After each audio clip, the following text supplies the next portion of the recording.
The first time the boy spoke to the horse, no one thought it meant anything. Children talk to animals all the time, especially after loss. Especially when words fail with adults, especially when silence becomes too heavy to carry alone. But this wasn't play.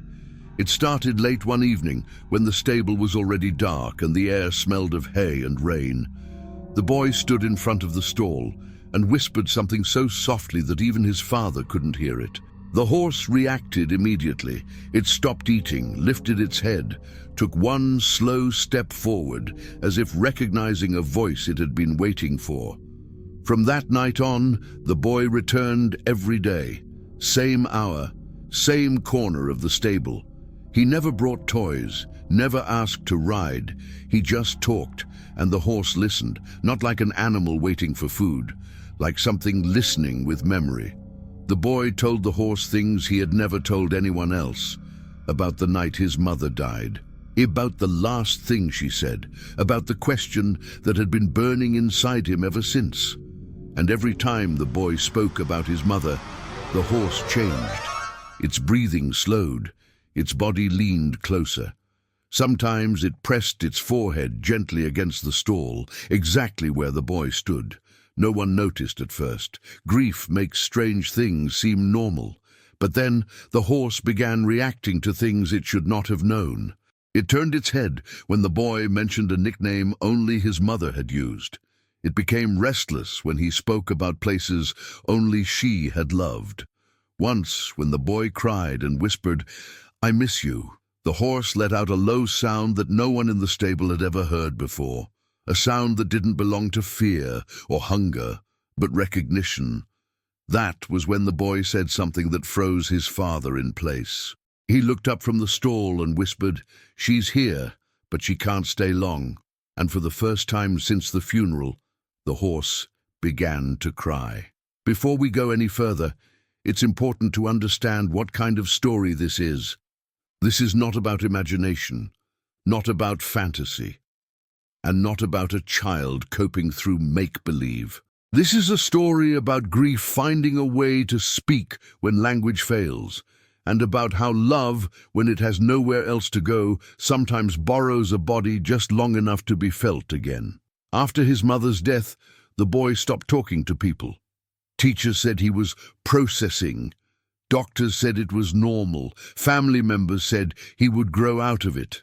But what no one could explain was why he spoke so clearly, so deliberately, to one single animal, or why that animal responded as if it understood everything. In this channel, Borrowed Bodies, we explore stories where human consciousness doesn't vanish. It lingers, moves, and sometimes returns in forms we're taught not to question. Animals, insects, creatures that live quietly beside us unnoticed, carrying something far older than instinct. If you believe there are things science hasn't learned how to measure yet, you're in the right place. If you've ever felt someone you loved was still near, watching, listening, waiting, this story will stay with you. Before we continue, subscribe to the channel if you want more stories like this. Stories about spirits that come back not to haunt, but to protect, to guide, or simply to say goodbye. And tell us in the comments, where are you watching from? Because these stories don't belong to one place. They belong to anyone who has ever loved deeply and lost. Now let's go back to the days after the funeral, to the stable, to the boy, and to the horse that began behaving like it remembered a life that wasn't its own. The stable had always been quiet, but after the funeral, it felt hollow. The boy's father noticed it first.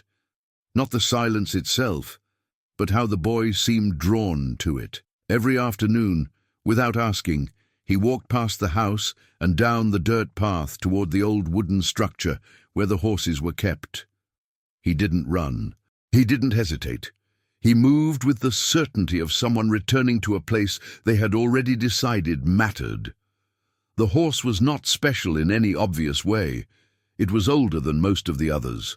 Calm, broad-backed, a dull brown coat with a single white mark on its forehead that had faded with time. It wasn't the kind of animal children gravitated toward. It didn't demand attention. It didn't perform. It waited. The first conversations were barely audible. The boy stood near the stall, one hand resting against the wood, his head tilted slightly as if listening more than speaking. From a distance it looked like grief, a child whispering into emptiness. But the horse shifted its weight every time the boy spoke, not restlessly, purposefully. It angled its body closer to the stall opening, lowered its head. Its ears turned not toward sound, but toward intention, as if the words mattered less than who they belonged to. The boy never said his mother's name out loud, not once. He didn't need to. Instead, he spoke in fragments, half-sentences, questions without punctuation, things a child wouldn't normally articulate unless they believed someone on the other end was already filling in the missing pieces. "Do you remember?" She always said, "I didn't mean to fall asleep that night." The horse responded in ways no one expected. It didn't neigh, it didn't stamp, it didn't pull away. It breathed. Deep, measured breaths that slowed as the boy spoke, as if matching a rhythm only the two of them shared. When the boy paused, the horse shifted again, closing the small distance between them until its forehead rested against the wooden barrier.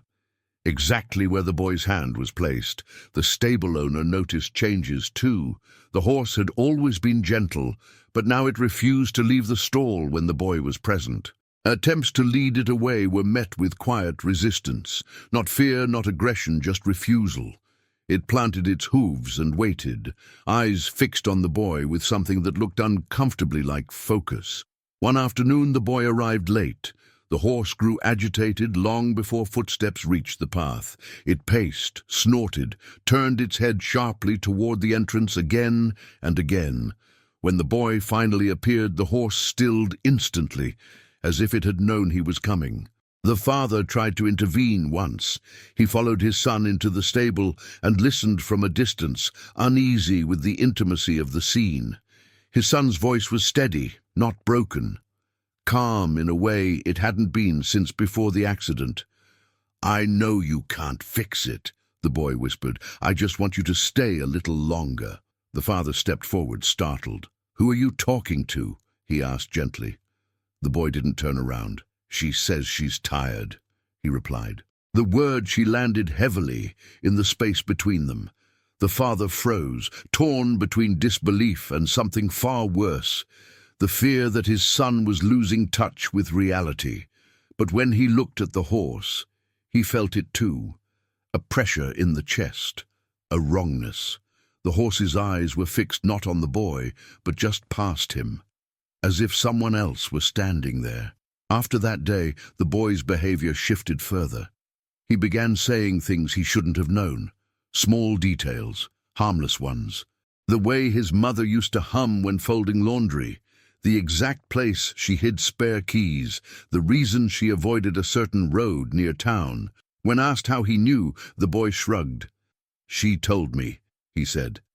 No imaginary friend had ever spoken like this. No fantasy carried this weight. The horse began reacting to the boy's emotions before they surfaced. When the boy arrived upset, the horse grew restless. When he was calm, the animal relaxed. Once, when the boy whispered something no one else heard, the horse stepped back suddenly and lowered its head in a gesture the stable owner later described as reverence. Not submission, recognition. The stable became a place people avoided, not because anything frightening happened, but because something intimate did. Conversations hushed when the boy entered. Adults lingered at doorways, unsure whether to interrupt. The air felt occupied, like a room someone had just left behind but hadn't fully exited. One evening, as dusk settled and the boy spoke softly about the last night his mother was alive, the horse pressed its forehead harder against the stall and released a low, trembling sound. Not pain, not hunger, grief. The boy reached up instinctively, placing his palm against the horse's face.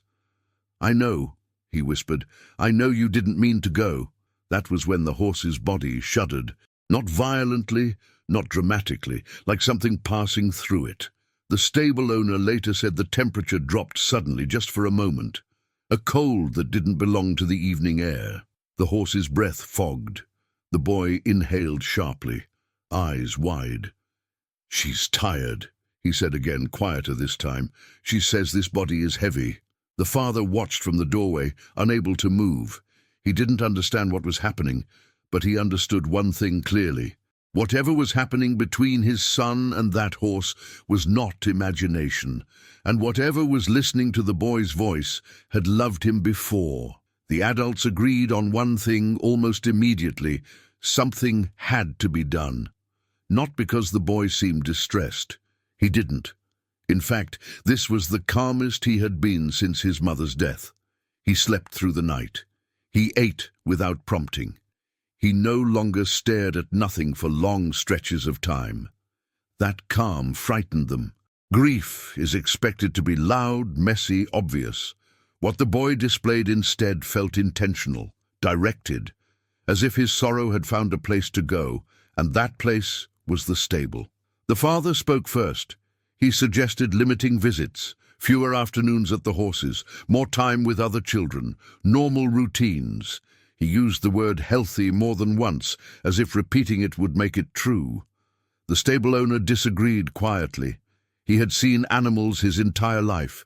Fear, aggression, confusion, instinct. He had never seen what he was seeing now. The horse was deteriorating. Not physically, at least not at first, but in behavior that suggested strain. It slept standing more often. It ignored food when the boy spoke. Its breathing became shallow during certain conversations, as if carrying weight that didn't belong to it. "It's like it's listening too hard," the owner said, "like it's holding something." The father dismissed this at first. Animals react to humans, especially children, especially grieving ones. He told himself that often enough to almost believe it. But then the horse began doing something unmistakable. It started positioning itself. Every afternoon, it stood at the exact same angle inside the stall. Head lowered, body turned just enough to face the small window where light filtered in during sunset. No matter where the boy stood, the horse adjusted to maintain that alignment. It wasn't random. It was ritual. One evening, the boy arrived later than usual. The sun had already dipped low, casting long shadows through the stable.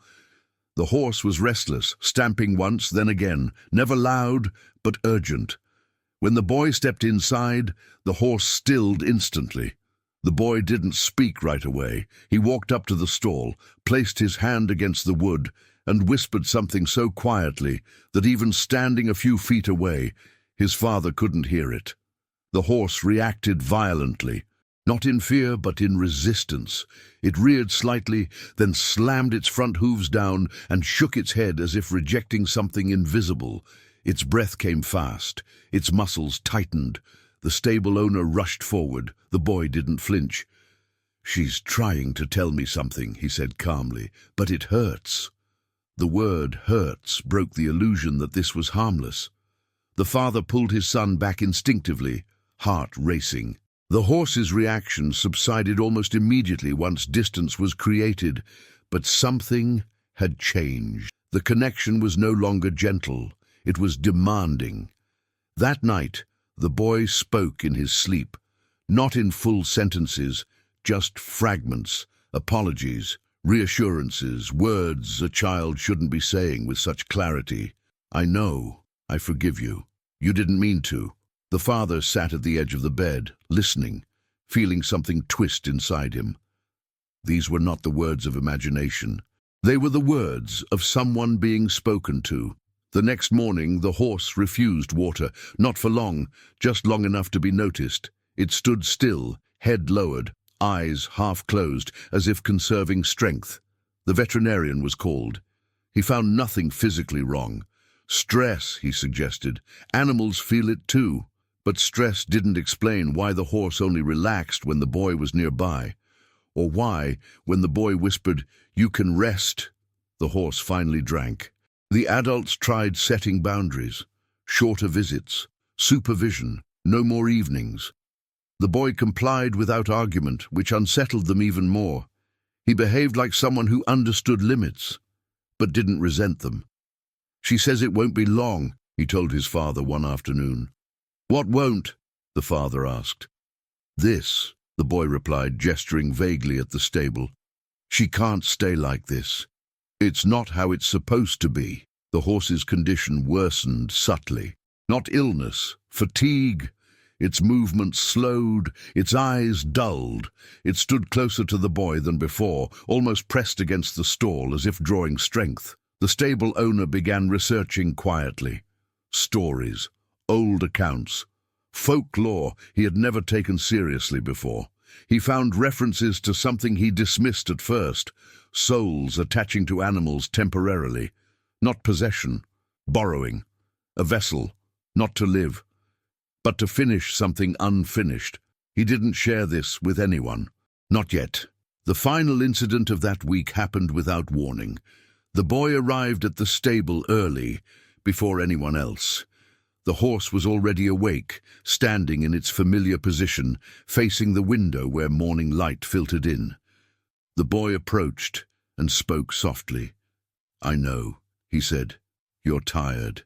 The horse leaned forward so hard that its forehead pressed against the stall, wood creaking slightly under the weight.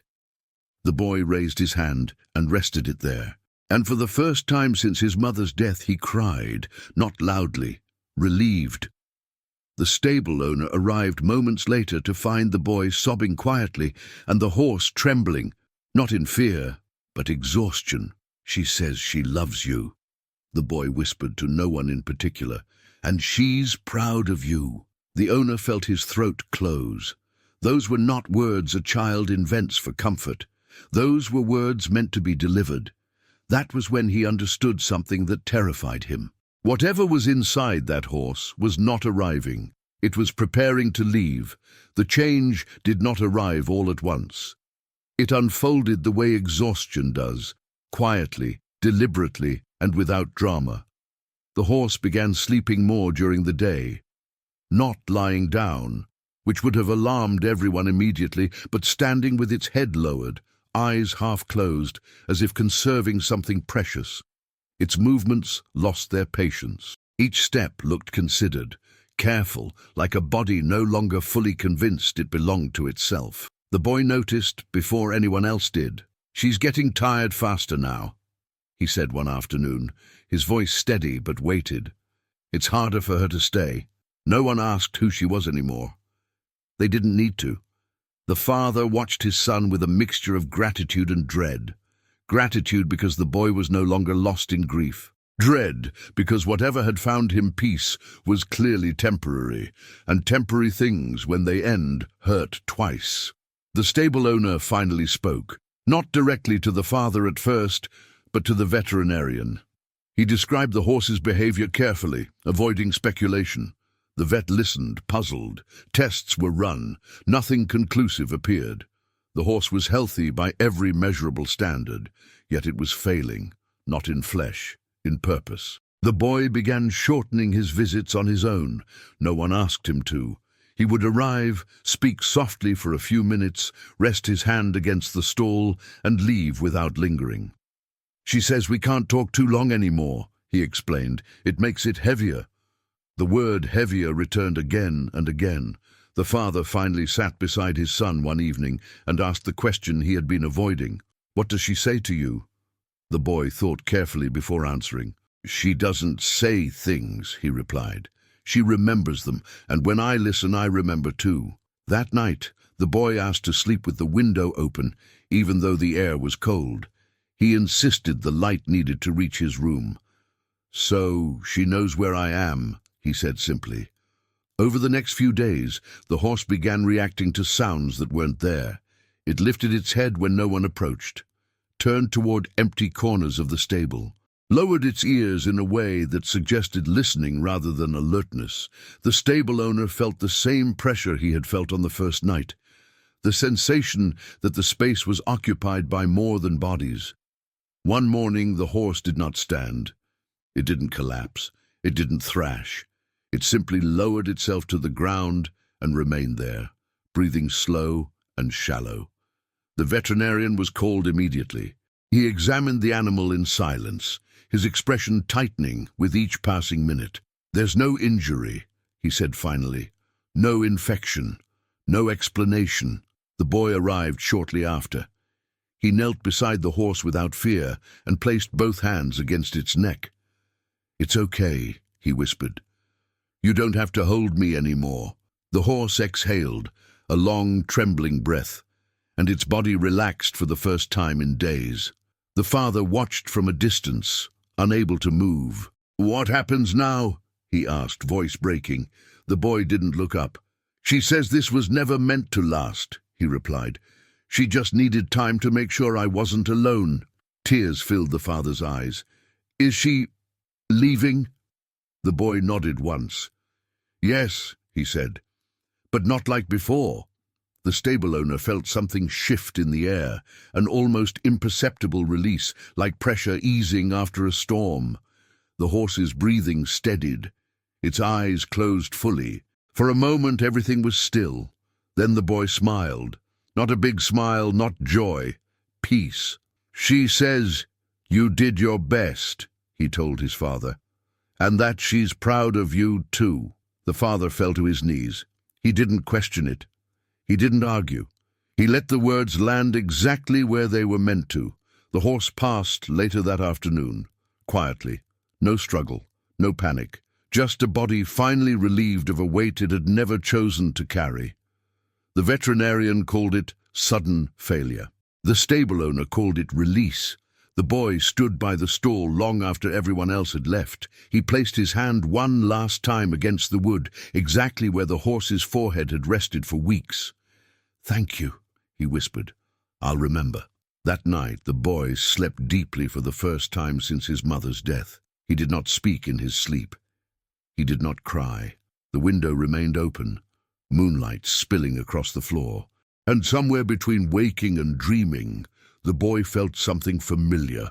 Not a voice, not a presence, but certainty. He was not abandoned.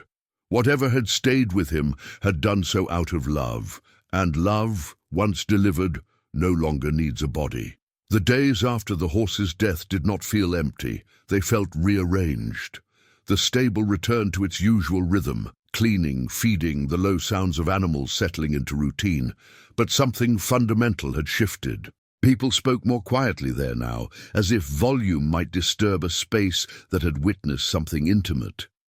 The boy did not ask to return. That worried his father at first. He feared the calm might collapse once the place that had anchored his son disappeared. But the collapse never came. Instead, the boy changed in ways that were subtle yet unmistakable. He slept through the night without lights on. He ate without prompting. He laughed, softly, cautiously, but genuinely. The grief was still there, but it no longer controlled the room. When asked about the horse, the boy spoke plainly. "She's not there anymore," he said. "Not in that way." "What way?" his father asked. The boy shrugged. "Like holding on." The father began noticing something else.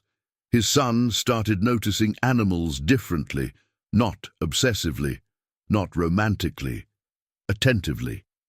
He paused when birds startled from the grass. He watched insects move with quiet respect. He greeted the family dog not with excitement, but acknowledgement, like someone recognizing a presence rather than a possession. Once, when the dog rested its head against the boy's knee unexpectedly, the boy smiled and whispered, "You don't have to." That sentence stayed with his father for days. The stable owner struggled the most. He had lived his entire life trusting what he could touch and measure. He had watched animals die before. He had comforted owners. He had seen grief play out 100 predictable ways. None of them explained this. He found himself returning to the empty stall late at night, standing where the horse had stood, listening to the quiet with a sense of unfinished conversation.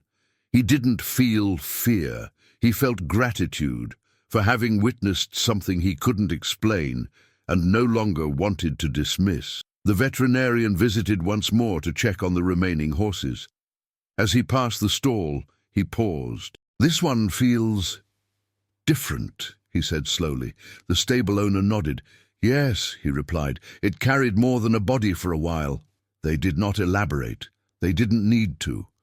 The boy's father eventually asked the question he had been holding since the beginning. "Do you think she was really there?" he asked one evening, careful with his tone. The boy considered the question seriously. "I don't think she stayed," he said. "I think she passed through." "Through what?" "Through me," the boy replied, "and through him." The father felt something tighten in his chest. Not fear, but humility. He realized then that whatever had happened was never about proving anything to adults. It had been about meeting a child where grief had trapped him and walking him out gently. The boy never claimed his mother had become the horse. Not exactly. She borrowed him, the boy explained once, because he was strong enough to help. That language stayed with everyone who heard it. Borrowed, temporary, necessary. Months passed. The boy grew taller. His voice changed. He returned to school without incident. Teachers noted his focus, his calm, his ability to comfort other children who struggled. When asked how he knew what to say, he answered honestly, "Because I know how it feels when someone stays too long inside you," he said, "and when they let go." He never spoke about the stable again unless asked, and when he did, it was without sadness. The father sometimes wondered if the experience would fade with time, if memory would soften it into metaphor, but the boy never reframed it. He carried it as truth, not a belief to defend, not a story to repeat, a knowing. Years later, when the family moved away, the father returned to the stable one last time. The stall had been repurposed. Another horse lived there now, younger, restless, alive in an uncomplicated way. Nothing lingered, and that somehow felt right. The stable owner walked him to the gate. "Do you ever wonder what really happened?" the father asked. The owner shook his head. "No," he said, "I know what happened, I just don't have words for it." They stood in silence for a moment. Then the owner added, "Some things don't come back to be understood. They come back to finish." The father nodded. That night, the boy dreamed, not of his mother, not of the horse. He dreamed of light moving through fields, touching things gently, leaving them better aligned than before. When he woke, he felt no urge to chase the dream or interpret it. It had already done what it came to do.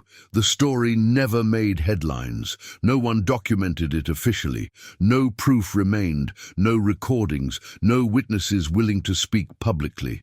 But that was never the point. Some stories aren't meant to convince. They're meant to comfort.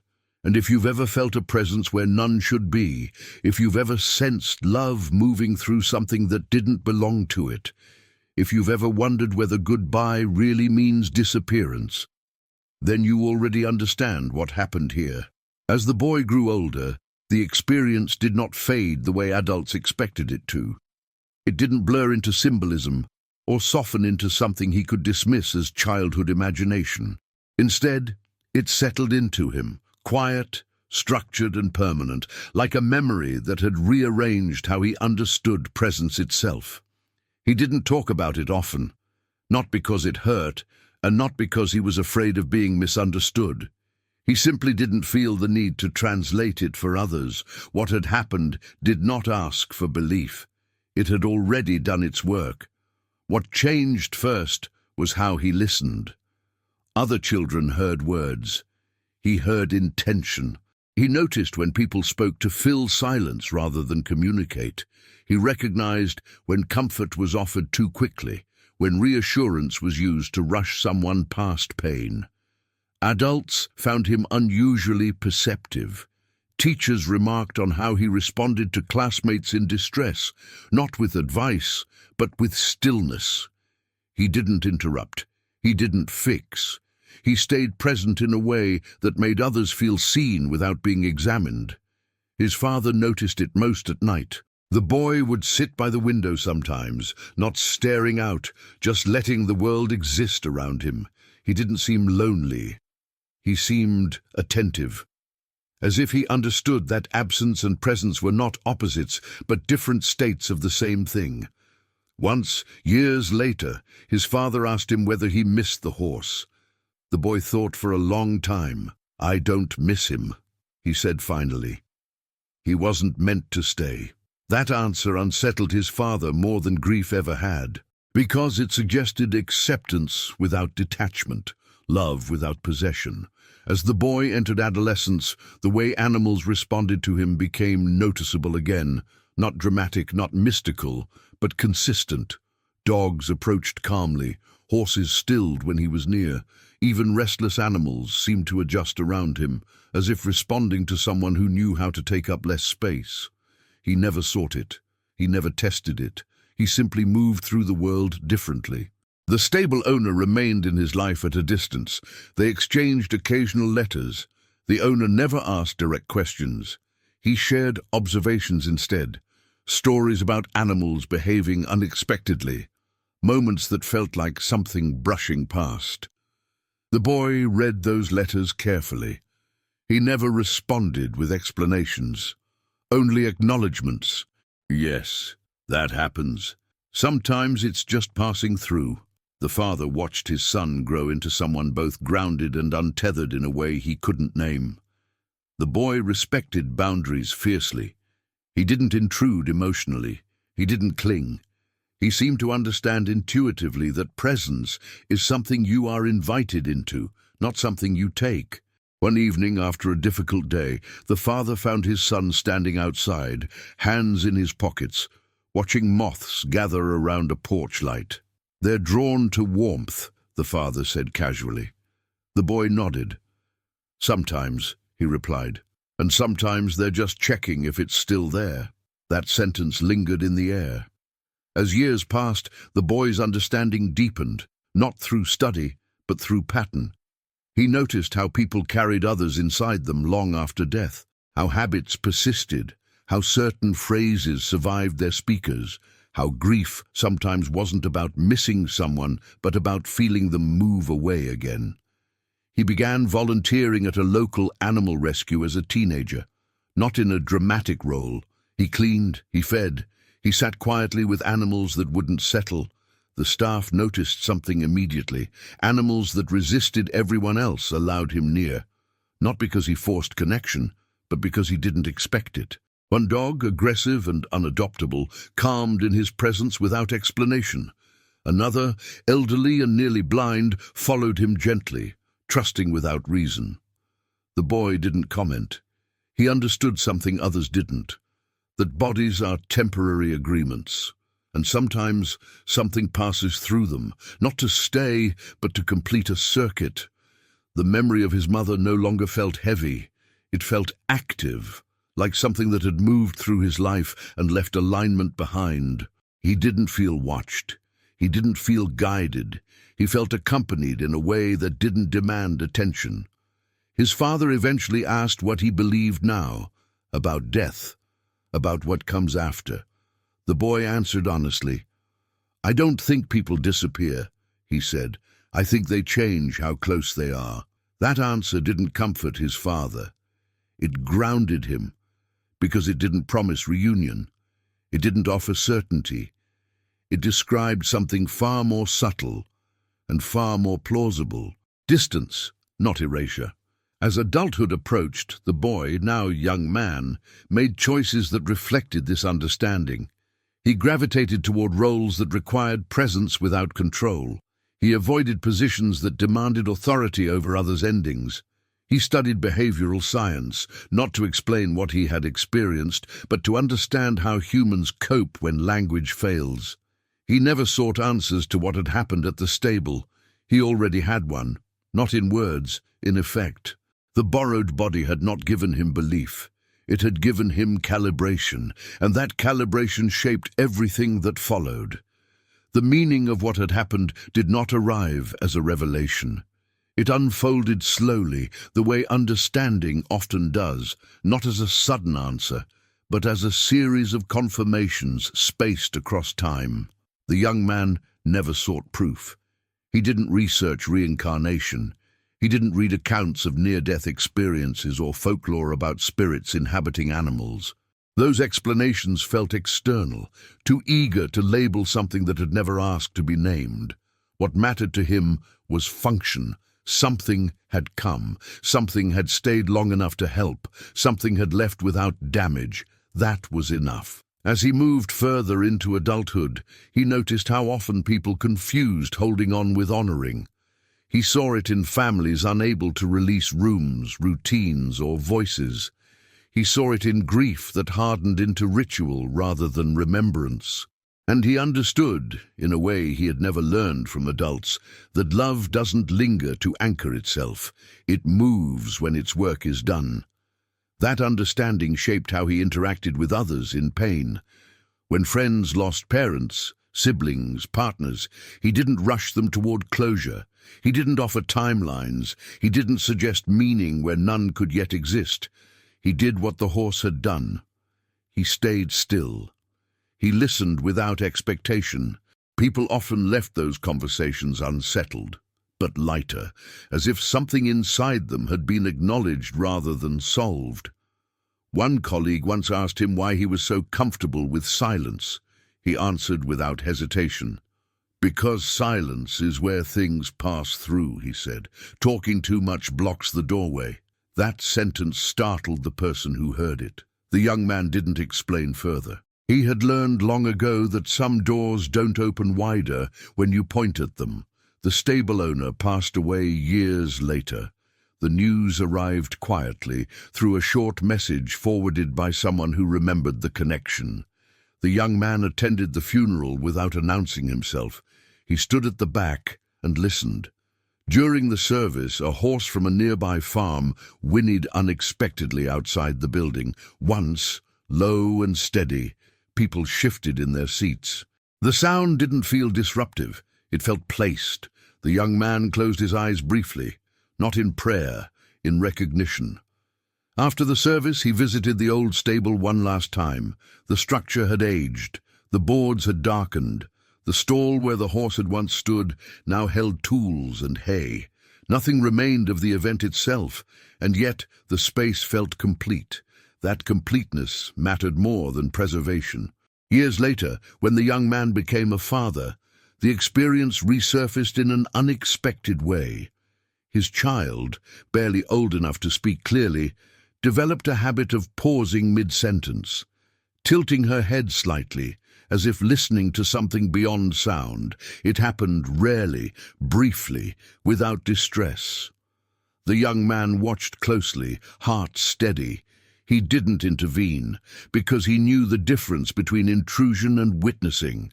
One evening, his daughter stood near the window at dusk and said, "Someone's warm," before returning to her toys. Nothing followed, no repetition, no fixation. The moment passed, and that was exactly right. He did not tell his partner about the stable.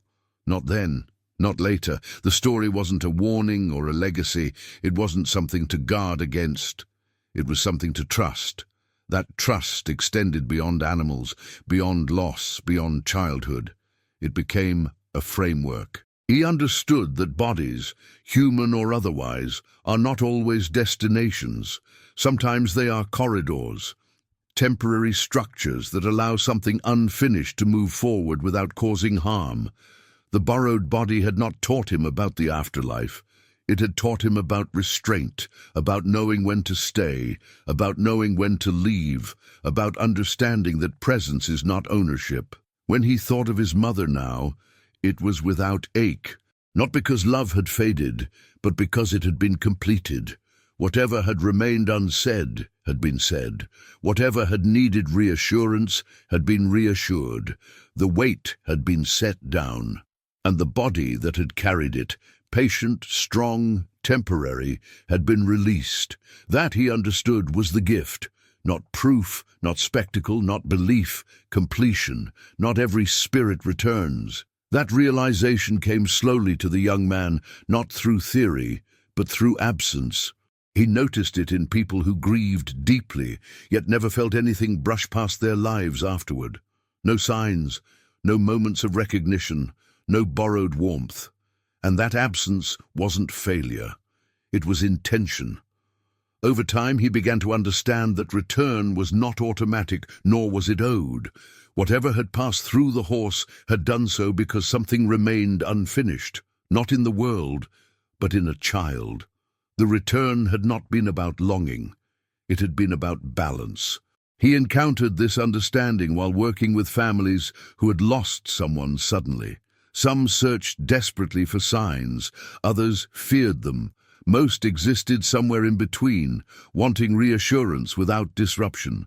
He learned to listen for patterns.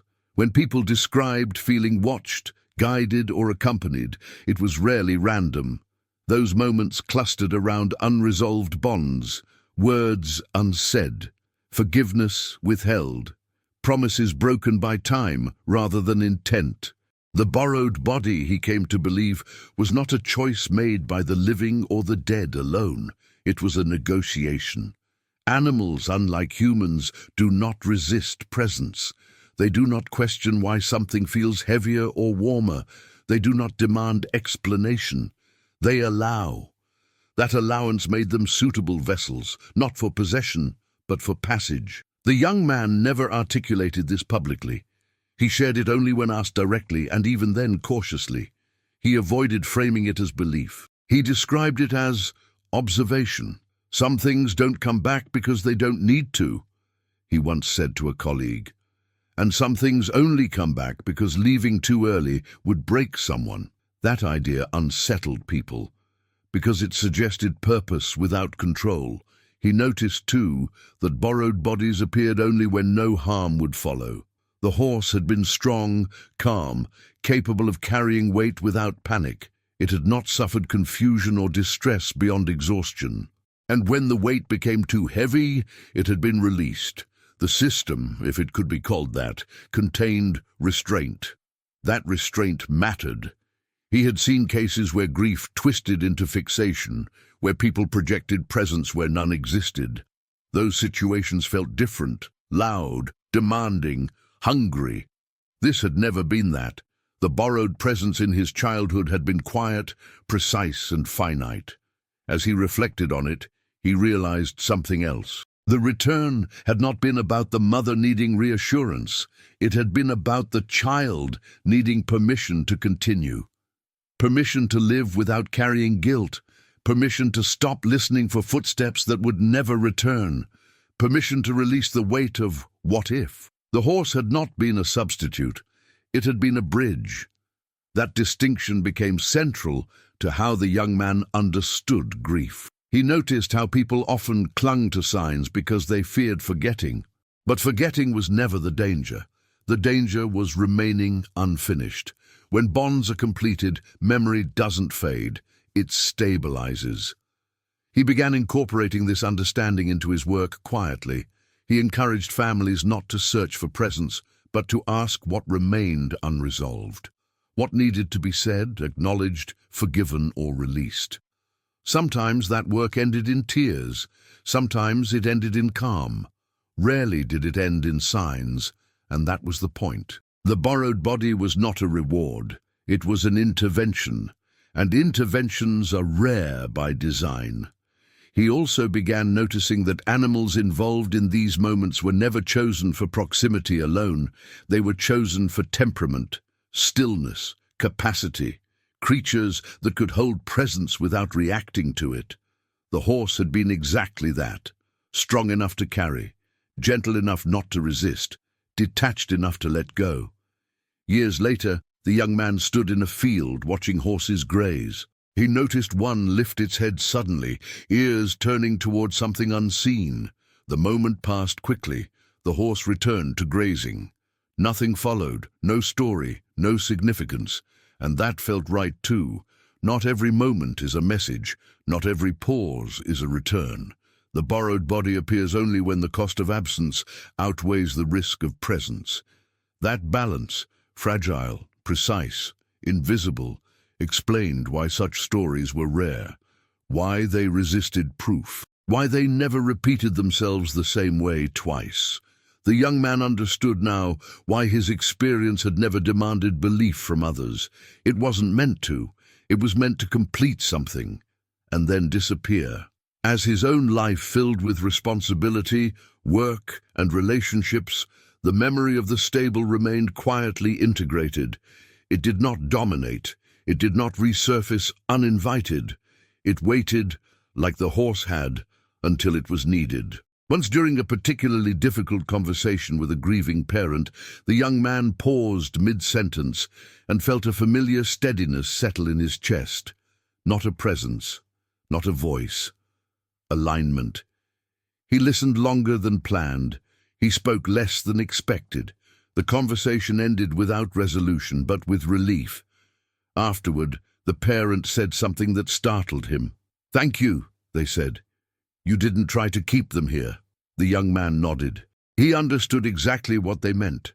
The borrowed body had taught him the most important boundary of all. Love does not stay to be witnessed. It stays to be finished. And when it is, it leaves without noise. By the time the young man understood what the borrowed body truly meant, he also understood why most people never encounter one. It wasn't because such moments were impossible. It was because most lives don't require them. Reincarnation, as people imagine it, assumes repetition, a soul starting over, learning the same lessons again in new forms. What he had witnessed was nothing like that. It was not rebirth. It was not return. It was correction. A brief adjustment in the fabric of a life that had been torn too sharply to heal on its own. The mother had not come back to live again. She had come back to finish. That distinction mattered more than anything else. He began to notice how often humans confuse continuation with closure. How often they believe love must persist visibly to remain real. Yet everything he had learned suggested the opposite. Love completes quietly. It does not announce its exit. The borrowed body was never meant to be seen as proof of survival after death. It was a tool of mercy, used sparingly, where the cost of not intervening would echo for generations.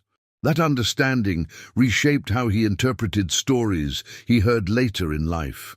A woman convinced her late husband lived on through her dog. A child who spoke to birds after losing a sibling. A man who felt guided by an old stray that appeared only during moments of crisis. Most of these stories were not the same. Many were projection, but some, very few, shared the same architecture. They were temporary. They did not seek attention. They resolved something specific, and when that resolution occurred, the connection dissolved without drama. The young man learned to recognize the difference instinctively. Borrowed bodies never demand belief. They never center themselves. They do not linger once the work is done. That was the clearest marker. As years passed, the memory of the horse grew less vivid in detail, but stronger in meaning. He could no longer recall the exact sound of its breathing or the pattern of the white mark on its forehead, but he remembered the weight, not physical weight, emotional gravity, the sense that something was being carried deliberately with effort and with an end point already decided. He realized then that the borrowed body had not been about the boy's grief alone. It had also been about responsibility. The mother had carried him into the world once. Now something else had carried her love long enough to ensure she didn't burden him further. That symmetry mattered. It was not romantic, it was ethical. The young man often thought about animals differently because of this, not sentimentally, not symbolically, but respectfully. He no longer saw them as lesser consciousnesses or blank vessels. They were participants in a system humans barely perceived, not chosen at random, chosen because they would not interfere, because they would not ask why, because they would not refuse to let go. That last quality mattered most. Humans cling, animals release. The borrowed body existed at the intersection of those traits. Once, during a lecture on grief processing, someone asked him directly whether he believed animals could carry spirits. He paused longer than expected.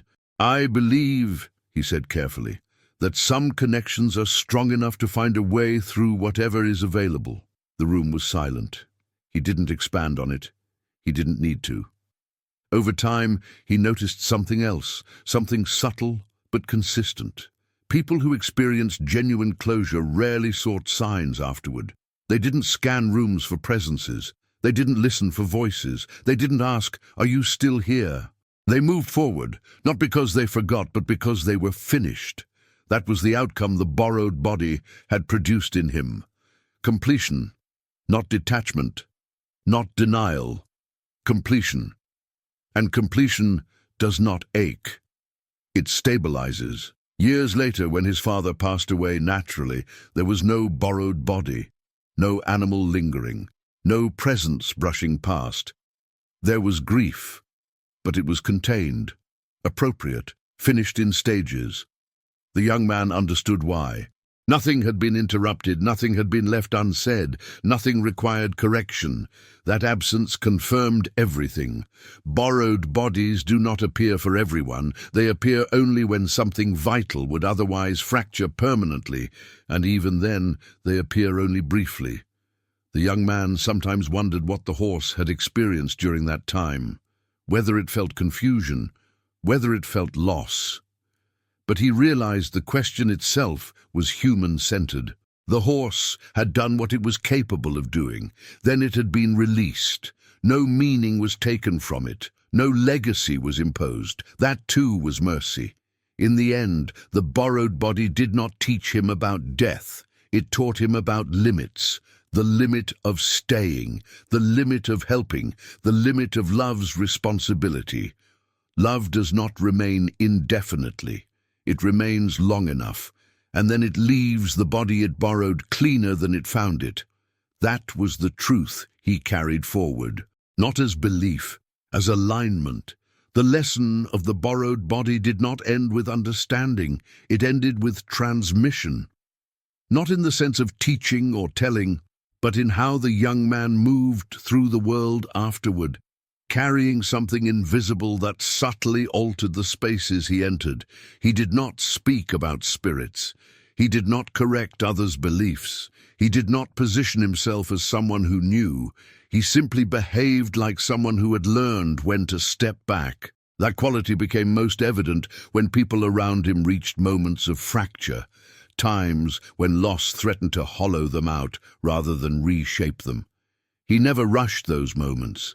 He didn't interrupt them with meaning or hope. He didn't frame pain as necessary or redemptive. He allowed it to exist, and in allowing it, he created room for something else to pass through, not spirits, not signs, but completion. People often mistook this for strength. It wasn't. It was discipline. The discipline to not interfere when interference would distort the process. The discipline to recognize when presence is helpful and when it becomes obstruction. He remembered how the horse had never tried to hold the boy back, never reacted dramatically, never demanded acknowledgement. It had simply stayed still long enough for something to finish. That stillness became his model. Years into his work, he encountered a case that echoed his own past, closely enough to unsettle him. A child, recently orphaned, had begun sitting daily beside an old stray dog that appeared near the shelter where the child lived. The child spoke quietly to the animal. The dog responded with unusual attentiveness. Staff members were unsure whether to intervene. The young man observed silently for weeks. He did not encourage the behavior. He did not discourage it. He watched for the signs he had learned to recognize. Was the interaction escalating or stabilizing? Was it isolating the child or grounding them? Was the animal becoming agitated or calmer? The answers were clear.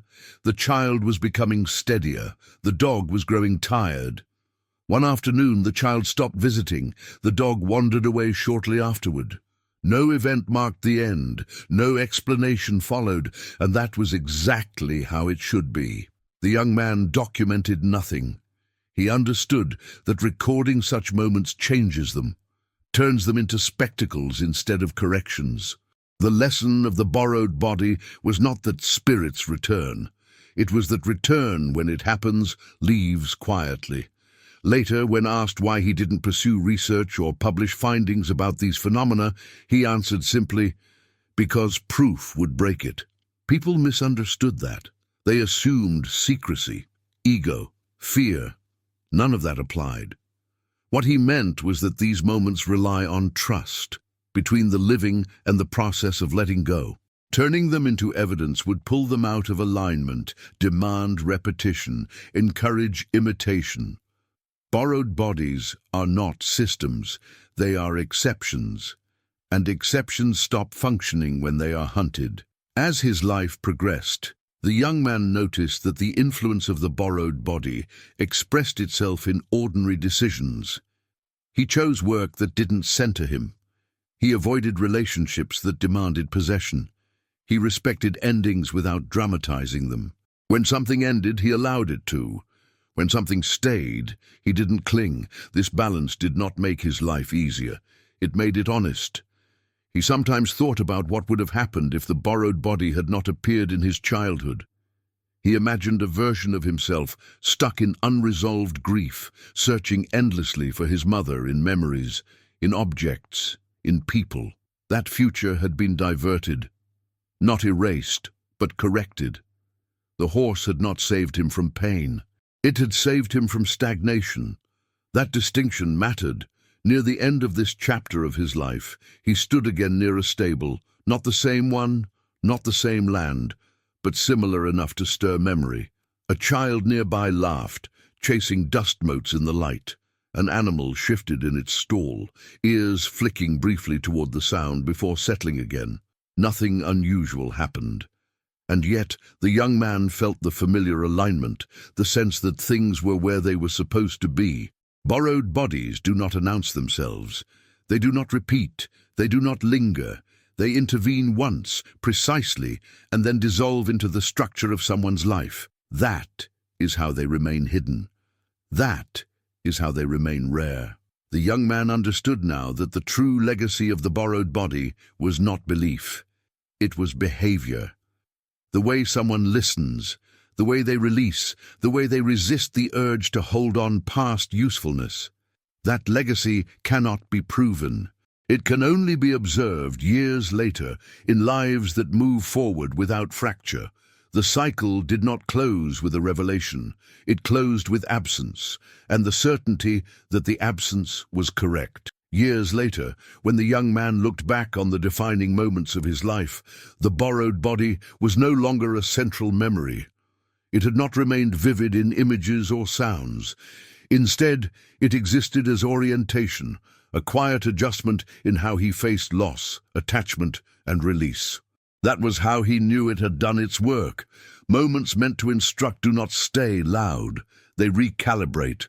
He noticed this most clearly when people came to him not in crisis, but in transition, those standing on the edge of change without knowing whether to step forward or wait.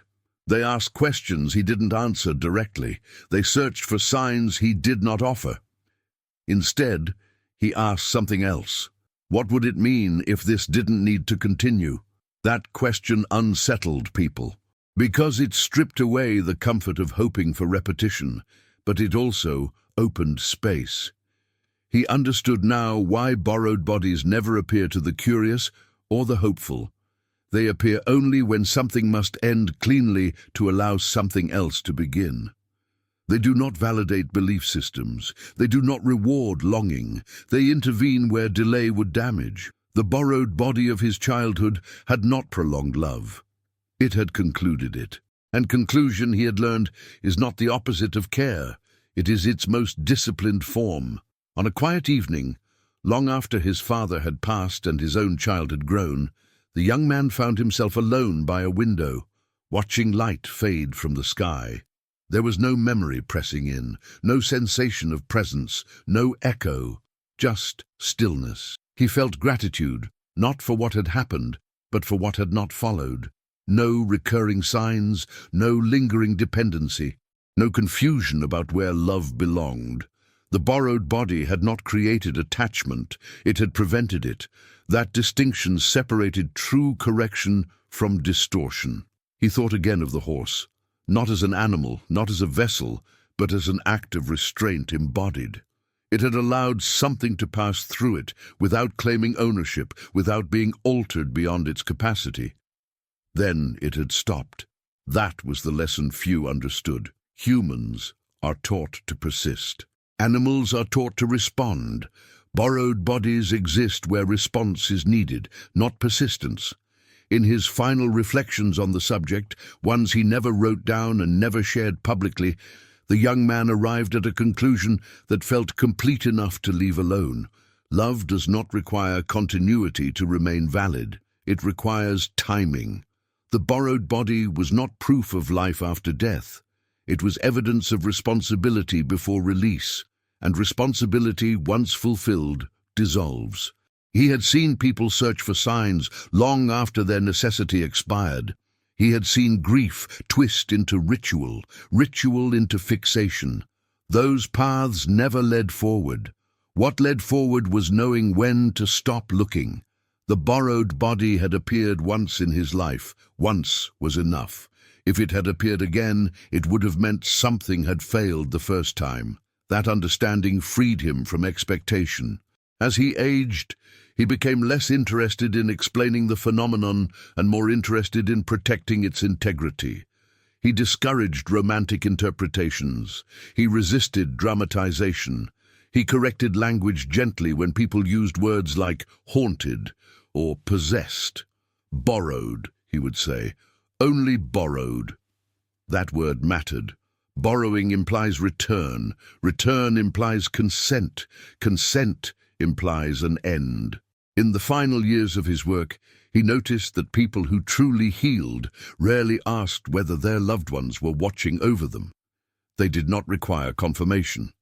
They moved forward with an internal steadiness that did not depend on being observed. That steadiness was the true legacy. When the young man finally told his story, only once, only to someone who needed it, he did not describe the horse first. He described the silence that followed. The peace that arrived not because something stayed, but because something left correctly. The listener understood. They did not ask for proof. They did not ask for details. They nodded, and something in their posture loosened. That was how the story was meant to travel. Quietly, selectively, only where it could finish something. The borrowed body never returned.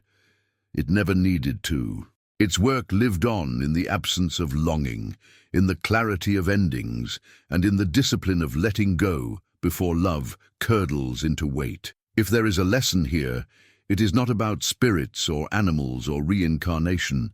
It is about timing, about knowing that staying too long, even out of love, can do harm, and that sometimes the greatest act of care is to leave before you are asked.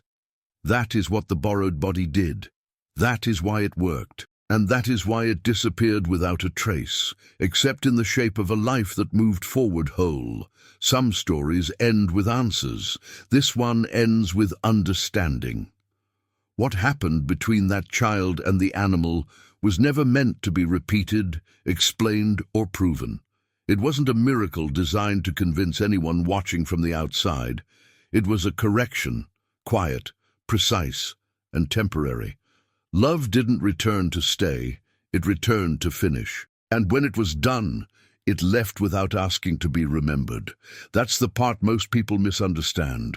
We're taught that love must remain visible to be real, that if something leaves, it must have failed. But sometimes, leaving at the right moment is the most responsible act love can perform. The borrowed body wasn't about defying death. It was about preventing damage.